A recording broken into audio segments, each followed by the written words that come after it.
सदाशिवसमारम्भां शङ्कराचार्यमध्यमाम् अस्मदाचार्यपर्यन्तं वन्दे गुरुपरम्पराम्.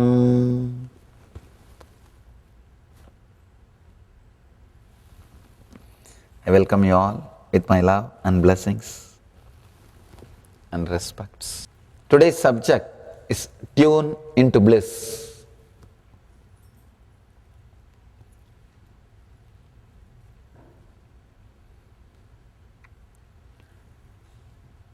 Before entering into the sutra, just few words.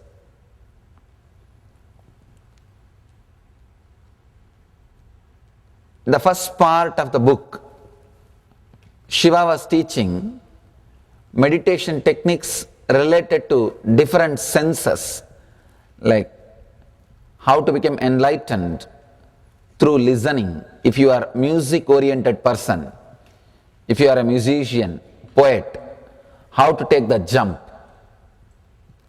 how to become enlightened.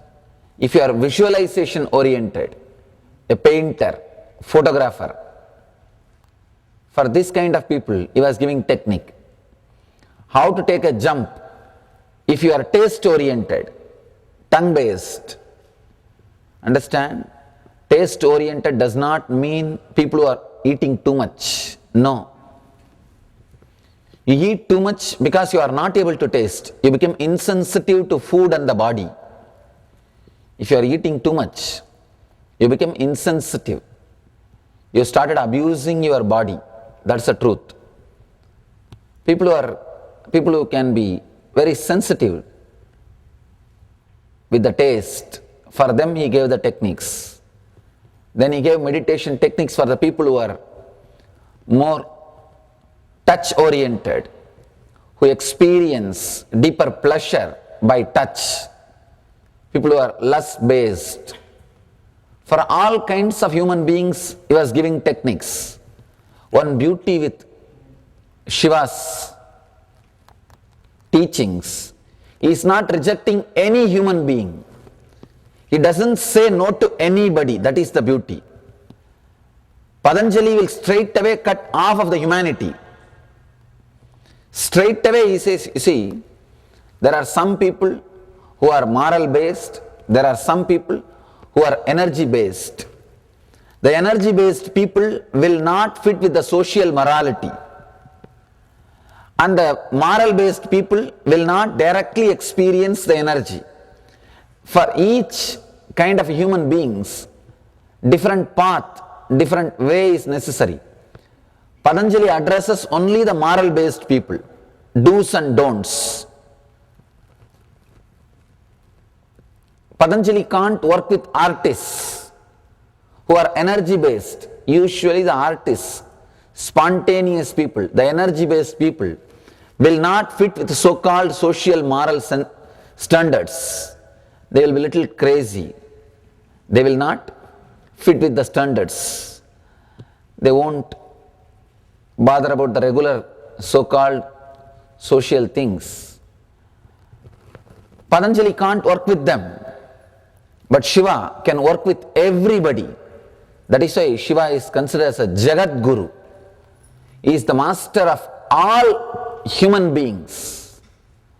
He knows what all the moments you change gear, you shift the gear, what all the moments the unclutching happens inside you, and how to use all possible movements to push you to your center. Whether you believe it or not, inside your center you are enlightened. All of you are enlightened. All you need to do is be completely centered in all your actions. That's all. Somebody asked me the other day in one program, the same photograph was there in that program. One person asked me, what is this? You are blessing in that photograph. But usually when you walk into the room, you do namaskar. I bow down. In photograph it shows as if you are blessing. In reality you are doing namaskar. I said in both the activity I do the same. When I bow down or bless, for me it is one and the same. I don't feel I am big when I bless. I don't feel I am small when I bow down.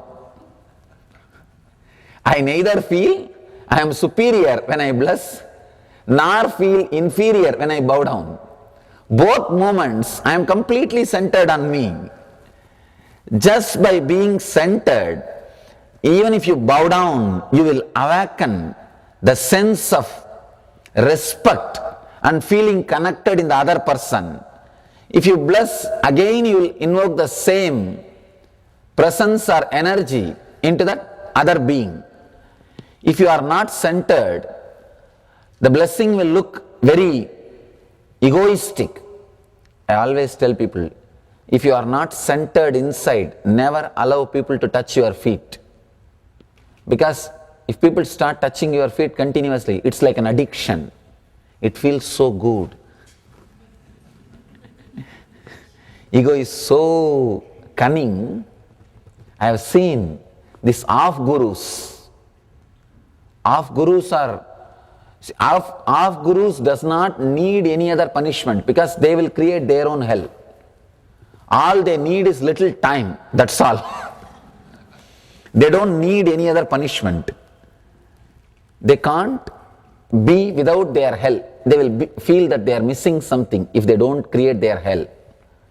Off-gurus are the most dangerous people for themselves and for others. If you are not danger for yourself, you will not be danger for others.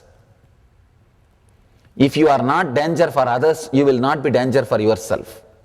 Being danger is, whether for you or for others, is one and the same. All masochists will be sadists, all sadists will be masochists. If you are torturing yourself, you will be torturing others. If you are torturing others, you will be torturing yourself. Torturing is a quality. With you or with others, you will be same. Accepting will be quality. With you or others, it will be same. I always tell people, accepting others without judging is not morality. It's a spiritual technique for peace, for bliss. Person who can accept others without judgment will have that same compassionate, beautiful words and inner chattering towards themselves. Towards themselves also. Because you don't use two kinds of inner chattering. Even though inside your mind you believe, for others I will show different face and for myself I will be different. I will forgive all my mistakes. I will judge only others' mistake. No, you can't. You can't. You are not that intelligent. You are not that intelligent. Intellectually maybe you will be thinking, others I will have a different rule and torture and rule and judge and keep them all in track. For myself I will be different. No. Judge will be the prisoner. All judges will be with the internal prison. Inside, they will be constantly judging them also, themselves. They will be constantly judging themselves. You may think, no, I know, I can be little intelligent. I judge others, but when it comes to me, I have my own game. No.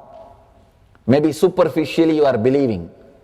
If you have the attitude of judging, condemning others, you will be doing that unconsciously, continuously towards you also. It's a basic mental setup, the quality. It is not just with somebody you will be different and with you will be different. No. These off-gurus are dangerous people. When they raise their hand, they feel that they are superior, that they are blessing the others. When they bow down, they feel that they are inferior. They are lower than others. It means they are not balanced in all their actions. If you are centered, your very bowing down will be so graceful. It will create so much respect in others' mind. Being centered is the base of spirituality. Mahadeva knows all the movements in our life when we unclutch, when we go through that shift. All those precious moments can be used. All those precious moments can be used to jump into the center, to fall in tune with the bliss consciousness. He knows how to use all those moments, precious moments. That is why he is creating 112 meditation techniques. In your life, whenever you jump from one chakra to other chakra, you unclutch, you shift the gear. See, whether you want to change from first gear to second gear, or second gear to third gear, or third gear to fourth gear, or fourth to first, you have to completely unclutch. The unclutching has to happen. Only then you can shift. You can't jump from straight away from 1 to 2. No. The unclutching has to happen.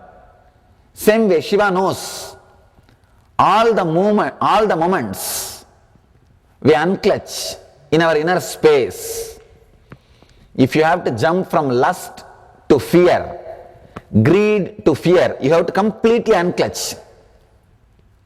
That small precious moment you experience, you are Shiva, you are Vishnu. Shiva means the most auspiciousness. Vishnu means all-pervading consciousness. That one moment you experience, you fall in your center, you get centered. He knows what all the moments you go through that shift, how you can use that moment to take the jump or to center yourself. There is a beautiful story. Let me tell the story, then we will understand the meaning before entering into the today's sutra. Brahma is a representative of intellectual understanding. Vishnu is the representation of devotion. People who are centered on intellect, for them Brahma is the ideal. That is why Veda, intellectual knowledge, Brahma is the God for that. People who are heart oriented, emotional, sensitive, for them Vishnu is the ideal. Filled with love, always in bliss, great joy, radiating the love. Basically, the followers of Vishnu will be bhaktas. And if you are being oriented, strong, energetic, introvert, centered, you will be Shiva's follower. Even the ideals are created in that way only. Shiva's followers will be more people who are working towards enlightenment, meditative, yogis. Vishnu's followers will be more devotees, flowing with the devotion, ecstatic, joyful. And Brahma's followers are the people who feel connected to Brahma, will be more intellectual, analyzing. This Brahma is described with 5 heads. It seems initially he had 5 heads, but slowly he became arrogant, started thinking. Shiva is also described with 5 heads. He started thinking, Shiva is also having 5 heads and I am also having 5 heads. I think I am equal to Shiva. I am equal to Shiva. He started thinking he is equal to Shiva. Even if you think it's okay, sometimes they start behaving. That's where the problem starts. That's where the problem starts.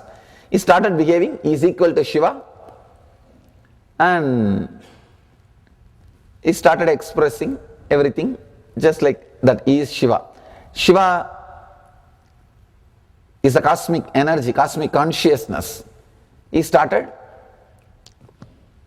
behaving or expressing himself like a Shiva. Then story says, from Shiva's being, the Kala Bhairava. Kala Bhairava means the Lord of Time. That energy came out and cut one head of Brahma to teach him that he is not equal to Shiva. This is the story, mythological story. If you just ordinary way approach this story, you will think, oh, then Shiva is also jealous like us.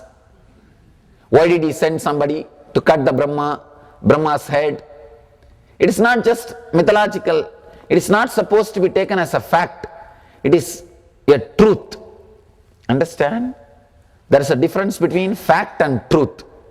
Fact is what you understand with your logic, with your intellect, with your understanding of time and space.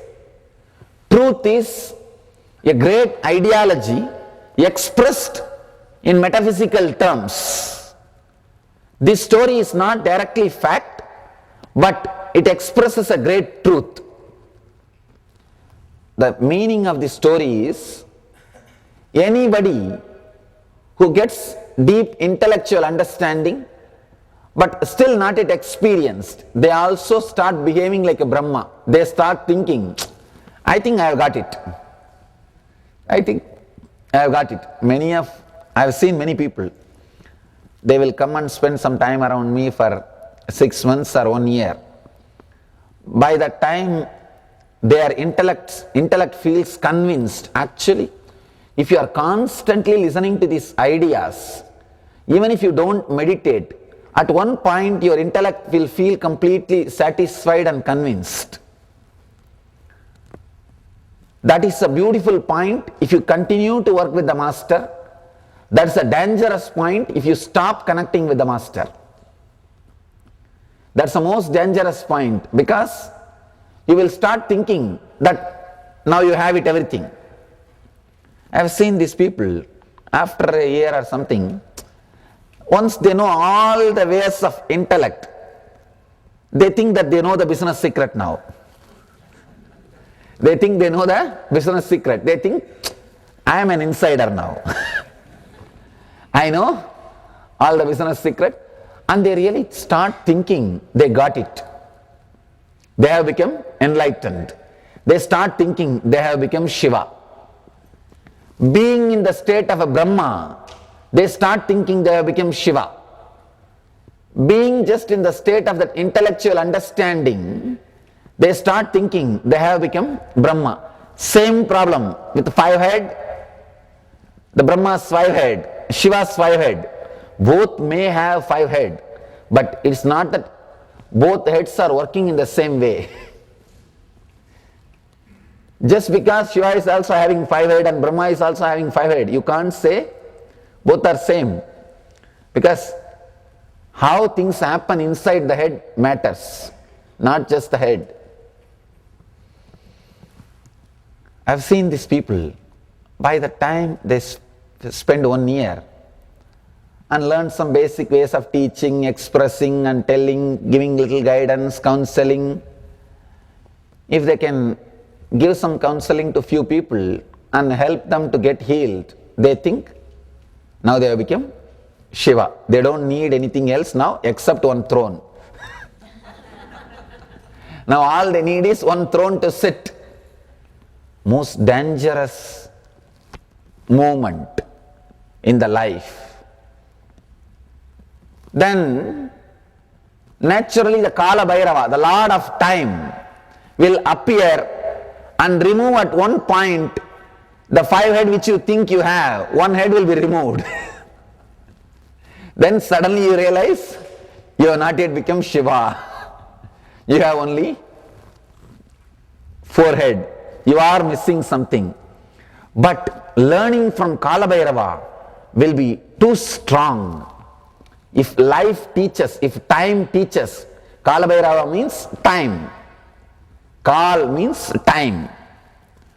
Lord of Time, if time teaches, it is very dangerous. Learning from master will be very sweet experience.